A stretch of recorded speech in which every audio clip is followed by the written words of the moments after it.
Good morning, guys, and welcome back to my channel where we're about that breaking cycles life.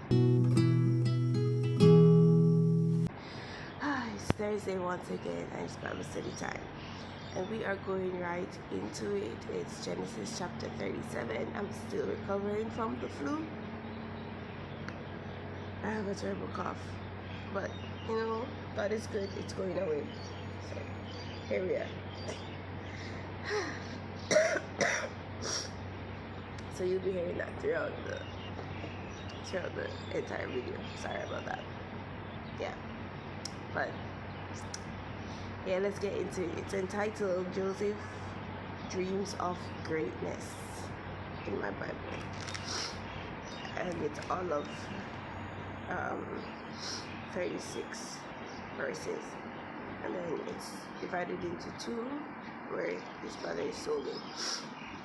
Okay, let's get right into it. It says, Genesis 37, it says, Now Jacob dwelt in the land where his father was a stranger in the land of Canaan. This is the history of Jacob. Joseph, being 17 years old, was feeding the flock with his brothers, and the lad was with the sons of Bilhah and the sons of Zilpah, his father's wives. And Joseph brought a bad report to them to his father. A bad report of them to his father. Now Israel loved Joseph more than all of his children, because he was the son of his old age. Also, he made him a tunic of many colors. But when his brothers saw that their father loved him more than all his brothers, they hated him and could not speak peaceably to him. Sorry. Now Joseph had a dream, and he told it to his brothers, and they hated him even more. So he said to them, Please hear this dream which I have dreamed. There we were, binding sheaves in the field, and behold, my sheaf arose and also stood upright, and indeed your sheaves stood all around and bowed to my sheaf. And his brothers said to him, Shall you indeed reign over us, or shall you indeed have dominion over us? They hated him even more for his dreams and for his words. Then he dreamed still another dream, and told it to his brothers, and said, Look, I have dreamed another dream, and this time the sun, the moon, and the 11 stars bowed down to me. So he told it to his father and his brothers, and his father rebuked him and said to him, What is this dream that you have dreamed? Shall your mother and I and your brothers indeed come to bow down to the earth before you? And his brothers envied him, but his father kept the matter in mind. Sorry. And then we go to part two. I'm just reading out everything, then we'll get to the lessons, the many lessons of this chapter. Then it says, Joseph sold by his brothers. Verse 12, it says, Then his brothers went to feed their father's flock in Shechem. And Israel said to Joseph, Are not your brothers feeding the flock in Shechem? Come, I will send you to them. So he said to him, Here I am. And he said to him, Please go and see if it is well with your brothers and well with the flocks, and bring back word to me. So he sent him out of the valley of Hebron, and he went to Shechem. Now a certain man found him, and there he was, wandering in the field. And the man asked him, saying, What are you seeking? So he said, I am seeking my brothers. Please tell me where they are feeding their flocks. And the man said, They have departed from here, for I have heard them say, Let us go to Dothan. So Joseph went after his brothers and found them in Dothan. Now when they saw him afar off, even before he came near to them, they conspired against him to kill him. Then they said to one another, Look, this dreamer is coming. Come therefore, let us now kill him and cast him into some pit, and we shall say some wild beast has devoured him. We shall see what will become of his dreams. But Reuben heard it, and he delivered him out of their hands, and said, Let us not kill him. And Reuben said to them, Shed no blood, but cast him into this pit which is in the wilderness, and do not lay a hand on him, that he might deliver him out of their hands, and bring him back to his father. So it came to pass, when Joseph had come to his brothers, that they stripped Joseph of his tunic, the tunic of many colors that was on him. Then they took him and cast him into a pit, and the pit was empty, there was no water in it. And they sat down to eat a meal. Then they lifted their eyes and looked, and there was a company of Ishmaelites coming from Gilead, which their camels bearing spices, with their camels bearing spices, balm and myrrh, and on their way to carry them down to Egypt. So Judah said to his brothers, what profit is there if we kill our brother and conceal his blood? Come and let us sell him to the Ishmaelites, and let not our hand be upon him, for he is our brother and our flesh. And his brothers listened. Then Midianite traders passed by, so the brothers pulled Joseph up and lifted him out of the pit and sold him to the Ishmaelites for 20 shekels of silver. And they took Joseph to Egypt. And Reuben returned to the pit, and indeed Joseph was not in the pit, and he tore his clothes. And he returned to his brothers and said, the lad is no more, and I, where shall I go? So they took Joseph's tunic, killed a goat, killed a kid of the goats, and dipped the tunic in the blood. Then they sent the tunic of many colors, and they brought it to their father, and said, we have found this. Do you know whether it is your son's tunic or not? And he recognized it and said, it is my son's tunic. A wild beast has devoured him. Without doubt, Joseph is torn to pieces. Then Jacob tore his clothes and put sackcloth on his waist, and mourned for his son for many days. And all his sons and all his daughters arose to comfort him. But he refused to be comforted, and he said, for I shall go down into the grave to my son in the morning. Thus his father wept for him. Now the Midianites had sold him in Egypt to Potiphar, an officer of Pharaoh and captain of the guard. Oh, I think we're all familiar with this story. Joseph, and whew, if you're a dreamer like Joseph, I'm a dreamer like Joseph. Do I like the fact that I'm a dreamer like Joseph? Not necessarily, but yes, that series will be coming out in the future.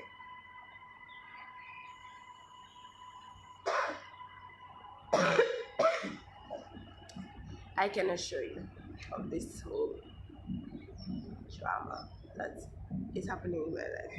I feel like my life right now is a Joseph and a Job mixed together. Like, no joke.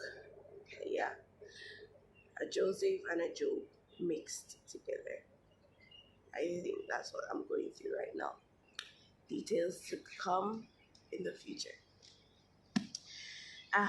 Guys, first thing, when you're trying to do right, which Joseph was trying to do in the first part of this chapter, when he went and told his father what his brothers did. Whenever you, as a child of God, is trying to do right, you're going to create enemies because you're trying to live an upright life. Now, a lot of people say stitches get stitches. Why did he have to go and say something to his father about his brothers, right? To be honest, family is important. But when it comes to living a right life, sometimes you have to discard what family thinks. That's just the truth. If you want to live an upright life, you cannot be considering your family, because from what I've known our people, right, or I've seen for myself, in regards to a lot of situations in my own life, family can cause you to lie. And this is why God said you have to sacrifice your family if you want to enter heaven. Literally, you have to forsake all things, because you cannot say that you are going to be a child of God and then you are doing things that are pleasing human beings, sinners, more than how you're pleasing God. You have to please God above all else, including family, right? And as much as you love your family, You have to live an upright life. And trust me, it's hard. I know that it is hard to be that way because no one wants to upset their family, no one wants to do this. But there are ways to show love and care for the ones that you love without compromising your spiritual aspect. And you just have to stand firm in it. And yes, maybe initially things won't necessarily go well, which we can clearly see here for Joseph. But at one point, the family members that you're so protecting or you're lying for or you're lying to, um, just to benefit them or feed their pride or whatever of the sort, um, they're going to respect you for telling the truth and living the upright life and not basically guiding them to hell, for the lack of a better term. Because the more you feed their lies, the more you feed their pride, the more you feed their flesh, it is you contributing to them not entering the kingdom of heaven. And if you have that in your family, imagine what you have in your friendships, right? So even your family, this whole protecting and all for my family and all this thing, guys, God literally comes above all else. And you need to make sure that your honor is to God, regardless of who it is, whoever it is that comes in your path. Okay? And you should be brave enough to tell the truth, regardless of who it is, even family. Second lesson, like this is going to be a long video because, this story is familiar to us all and there are a lot of lessons to learn. So, first thing, when you're living a life for Christ, you have to be like Joseph in this case. And yes, you're going to create enemies, but never mind you creating these enemies. You see how this hatred from his brothers brought him to the place where God wanted him to be. Just saying, God works in mysterious ways where he will use the hatred of people to bring you into your purpose. And it's crazy, it's still crazy and confusing to me, but it's still amazing and it leaves me in awe of his sovereignty. That regardless of people's hate, regardless of whatever it is, it all works for your good. Now, the second thing is, I've emphasized this before with previous stories. Parents do not have favorites. Like, please do not encourage yourself to have favorites. And my mom tries her very best. I think I think for my mom, she has her favorites at certain points. So that at this point, this person is her favorite. You can just see the way how she behaves with the person. This time, this person is her favorite. But at least she tries to equalize it. Maybe others don't think that way, but I think that's how she is. Right? Um, Parents will have favorites. That's just a given. But don't let it affect um, the relationship with you and your children. And don't let it be so obvious. Oh my gosh. Like what Joseph, like what Jacob did here with Joseph. It was too obvious. And I understood why he was like this with Joseph, because Rachel died. Right? And Rachel was the love of his life. Rachel was who he worked for. So he had a special place in his heart for Joseph and Benjamin. Right? Now, imagine you're living an upright life, then your father makes tunic, a tunic for you. Of course, it's going to foster jealousy for um, for your brothers, your siblings, and it's normal to have jealousy, but it's not good to feed it. It's normal to get tempted, I should say, to be jealous. It's normal to look on someone and be like, why is my life not like that? But then do not feed it, because you need to also learn the art of contentment. It's in being content that we don't foster jealousy. We have to be grateful for the things that we have and not look at someone as a competition, but look at them as an asset, right? Look at them as an asset. Like, okay, if I join forces with this person, then I can build myself to where I need to be. And honestly, those people that you're so jealous of, half of the time they're not even competing with you. They're living their own lives, and you're there over there stressing yourself, being jealous. For what reason? When the person doesn't even notice you as a competition, right? So just, relax, be content with what God has given you, and instead of fighting the person, maybe join forces with the person so that you can be a better you. Not be the person, but be a better you. Learn what you need to learn, apply what you need to apply so as to form your life to be a better person. Just saying. And I think that's what his brother should have learned. And that goes to say that not because they're your family means that they're going to be protecting you at all times. Jealousy is the first place jealousy even arises is in family. Okay?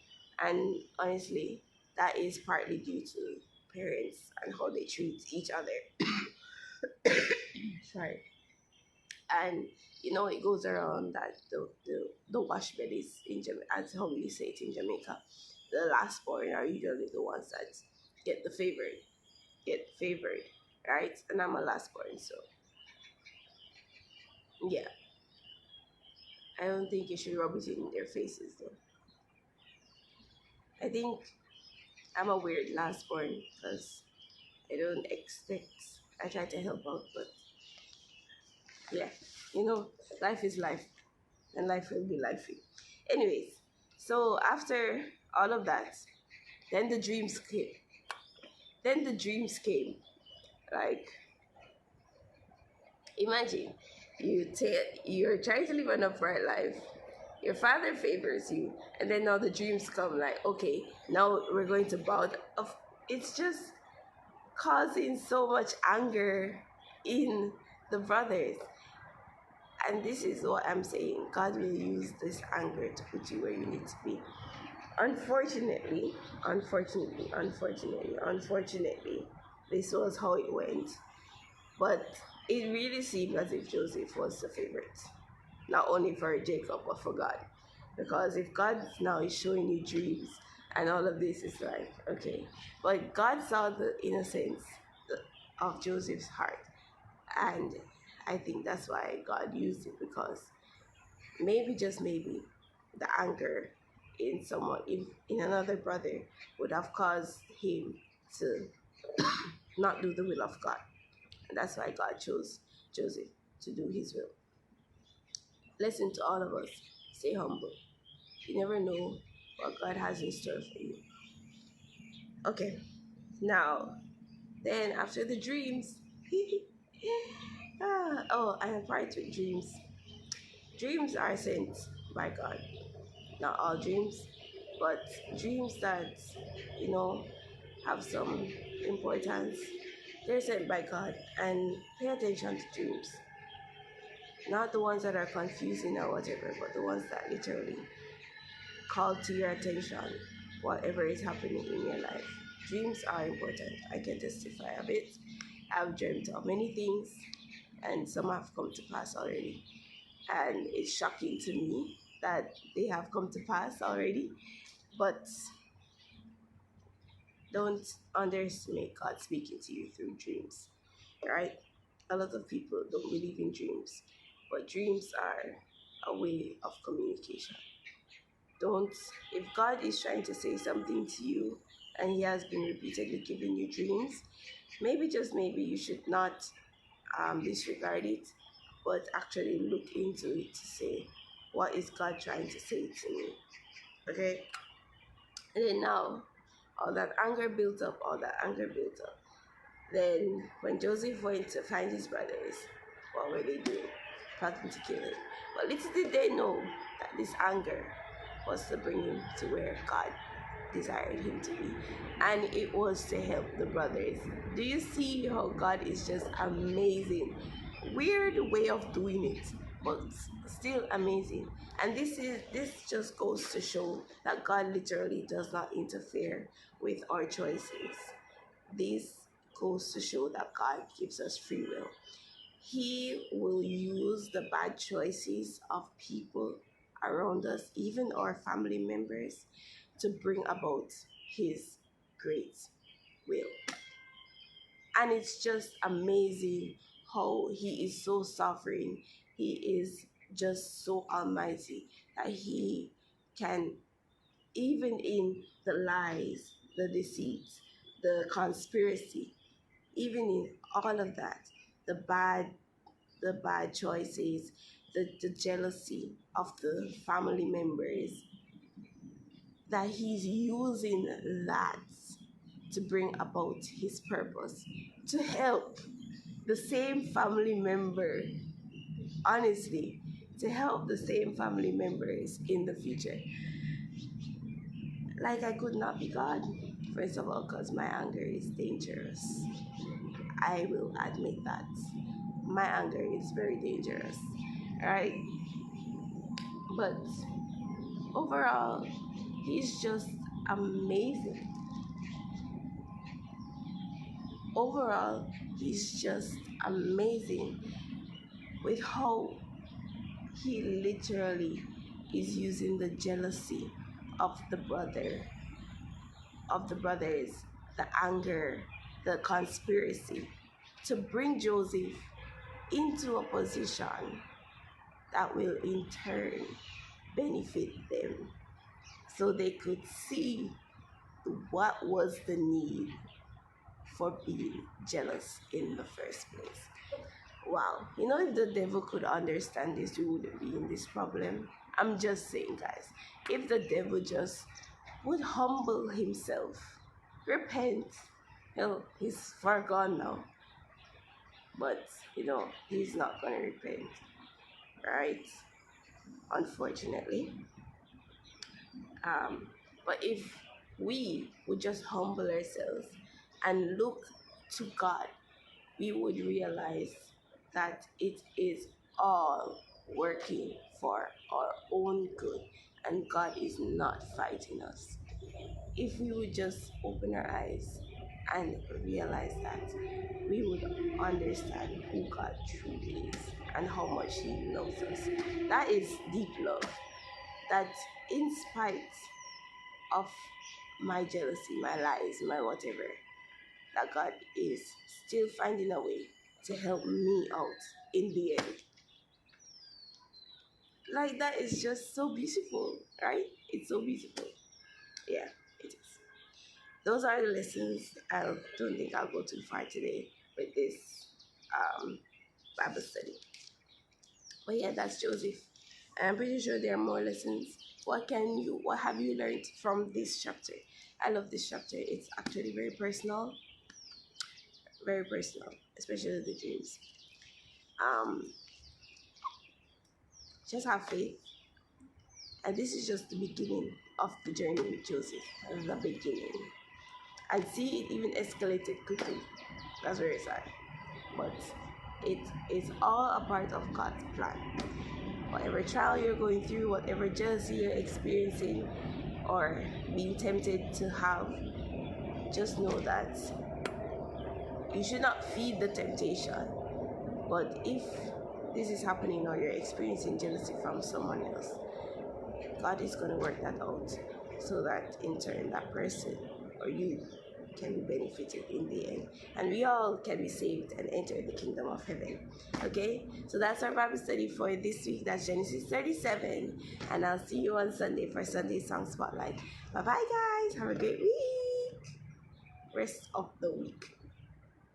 Hey guys, I hope you guys enjoyed today's encouragement, and I hope you guys are ready for the day ahead. Now do me a favor and press that like button and subscribe button if you are new, so that we can get more of this positive Christian content out into the world, okay? And I'll link my daily devotional playlist right here and my Let's Talk playlist if you want to tackle some social issues, okay? So have a great day, guys. Bye-bye.